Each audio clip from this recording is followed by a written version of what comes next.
Sveiciens visiem hokeja līdzjutējiem. Gan daudz tēmas sakrājušās, par kur runāt hokeja sakarā, tāpēc izdomāju nedaudz parunāt par jaunākajiem notikumiem.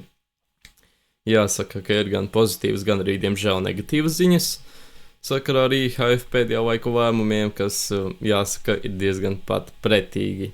Un skumji, ka par šādām lietām vispār jārunā šobrīd, bet, ir tā kā ir.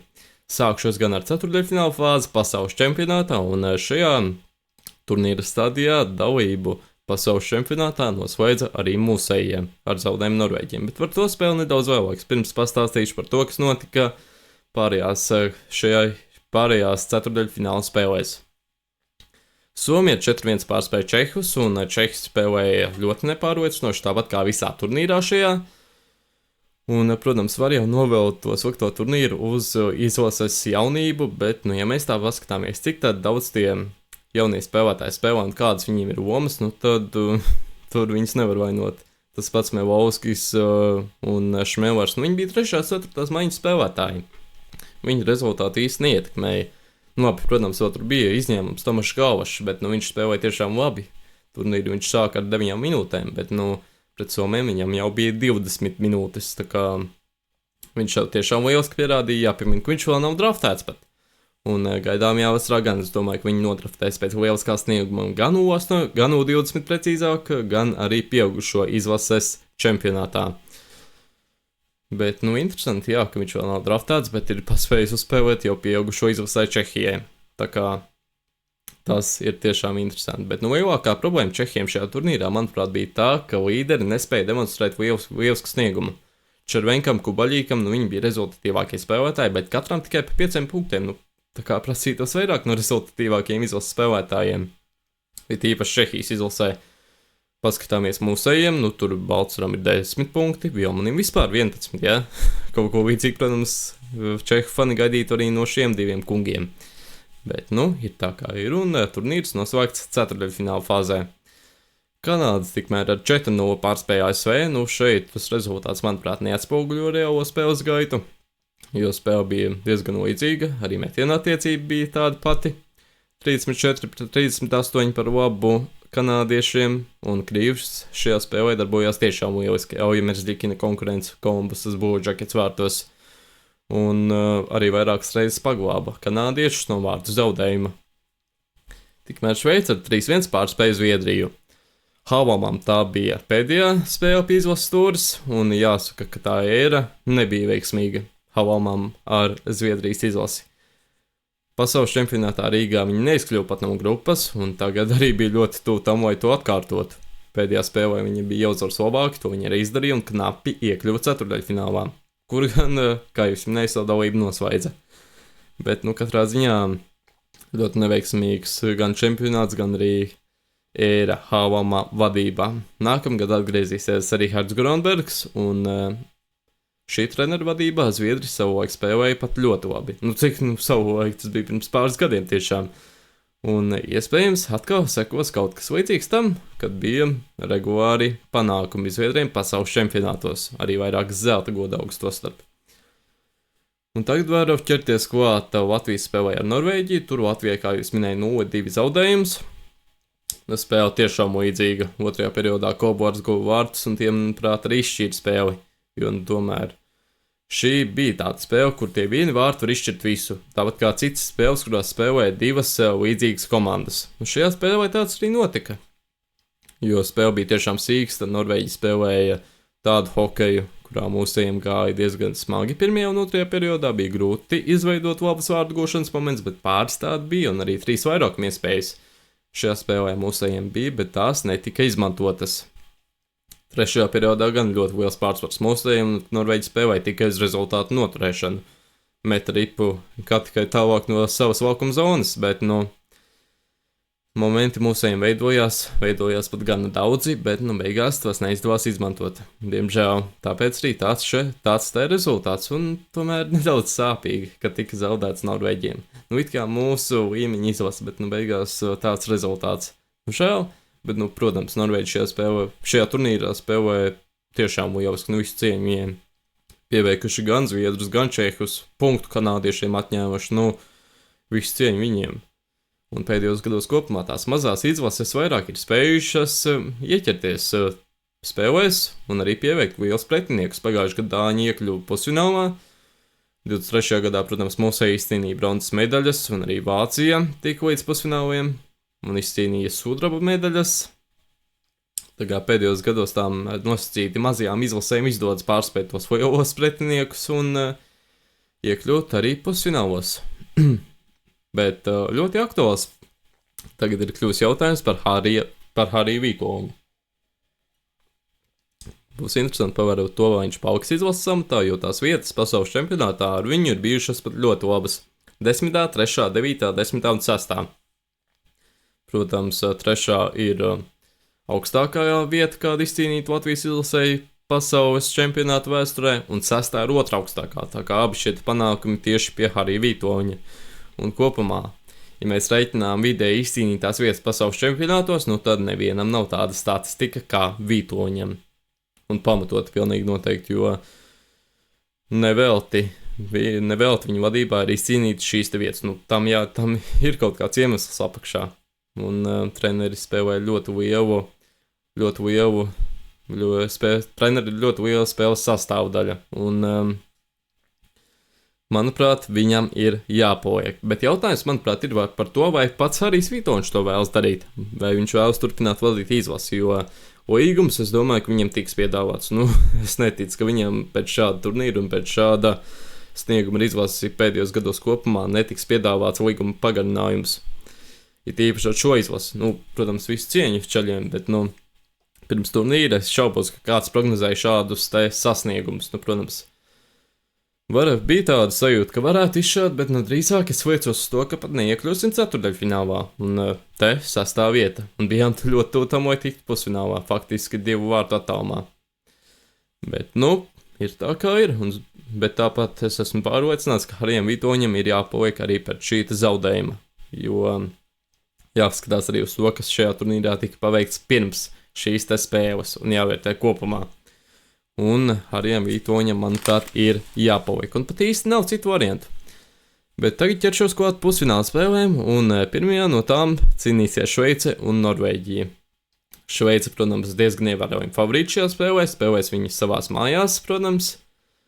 Bet Norvēģi var ieķerties spēlē ar savu sīksto spēli, jo ja viņi var atņemt punktus Kanādai, kā jau es iepriekš minēju, uzvarēt vēl Čehus, uzvarēt Zviedrus, tad vai viņi tiešām nevar uzvarēt arī Šveici?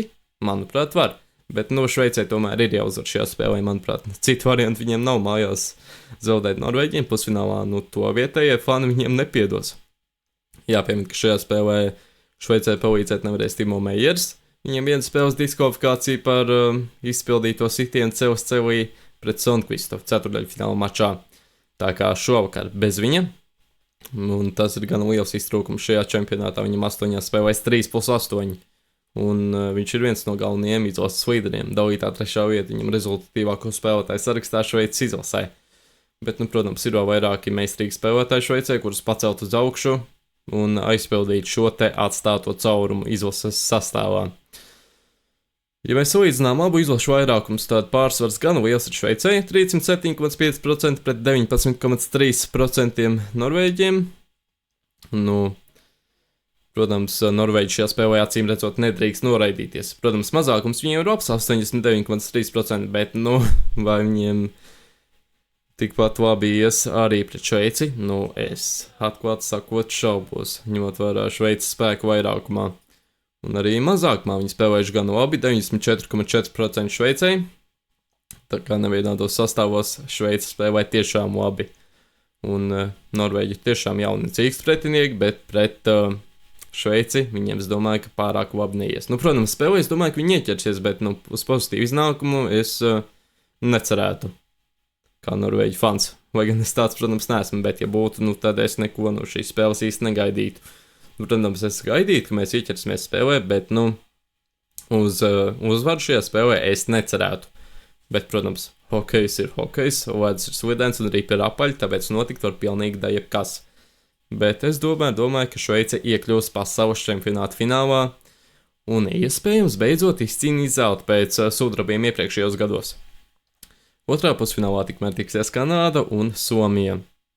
Alaž šo te divu izlašu spēles ir ļoti sīkstas, un es esmu diezgan pārliecināts, ka arī šī te spēle šovakar nebūs izņēmums.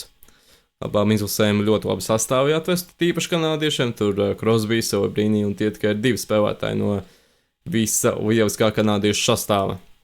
Protams, vēl ir vairāk Šoifls, Oreilijs un vēl citas NHL zvaigznes. Ja mēs salīdzinām abu izlašu vairākumus, tad kanādiešiem 22,2% vairākumā, kamēr Somiem 32%. Šeit Somiem pārsvars.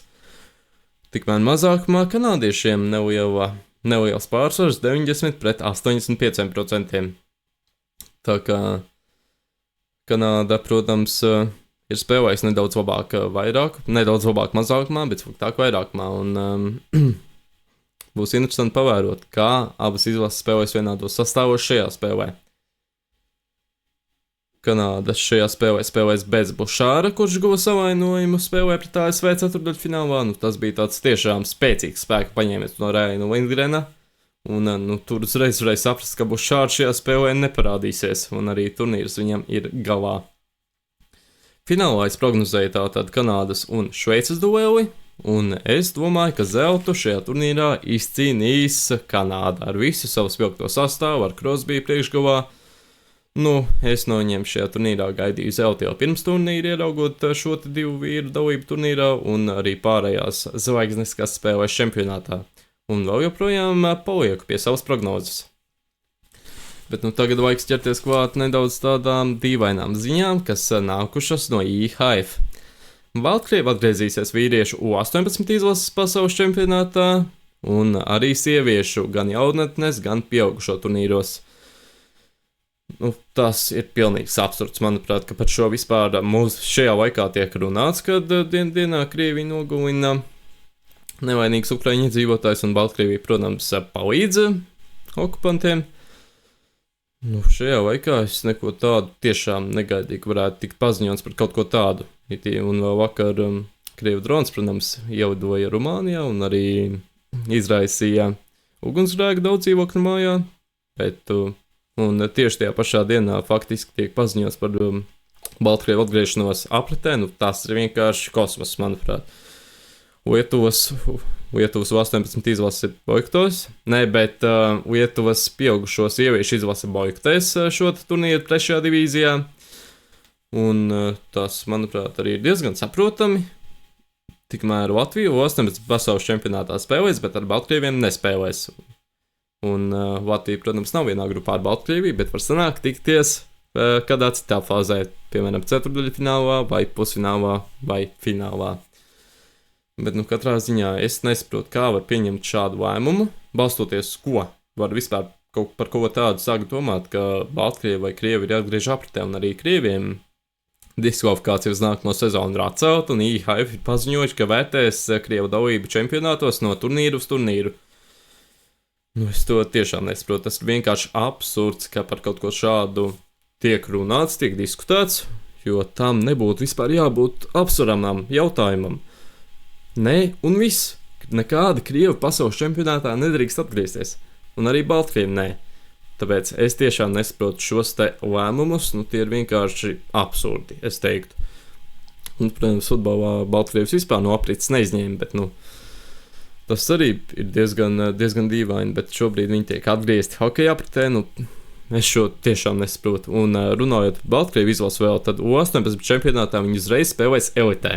Un Šveicei, kura šajā gadā izcīnīja vietu elitē, atņems tiesības startēt. Vai gan viņi šo iespēju, protams, paši nopelnīja, bet Baltkrievis uzreiz IHF ir pieņēmuši lēmumu ielikt elitē un aiz borta atstāt šveiciešus. Tas ir vienkārši vājprāts. Ar ko Baltkrievi šo iespēju ir nopelnījuši? Ar to, ka viņi dienā palīdz Krievijai nogalināt nevainīgus cilvēkus? Ar ko? Kā var pieņemt tādu lēmumu? Kas tas tāds ir vispār? Labi. Cerēsim, ka tomēr nāks pie prāta IHF un varbūt tiks šis lēmums atcelts. Vai gan jau cerība man uz to nav. Katrā ziņā, runājot par citām lietām, 2030. gada pasaules čempionāts notiks Rīgā un Helsinkos. Jau kādu laiku tika runāts par šo, un beidzot tas vakar tika paziņots oficiāli. Un tāpat kā 2023. gadā Latvija rīkos pasaules čempionātu kopā ar Somiju, bet šogad šajā gadījumā tas nenorisināsies Rīgā un Tamperē, bet gan Rīgā un Helsinkos.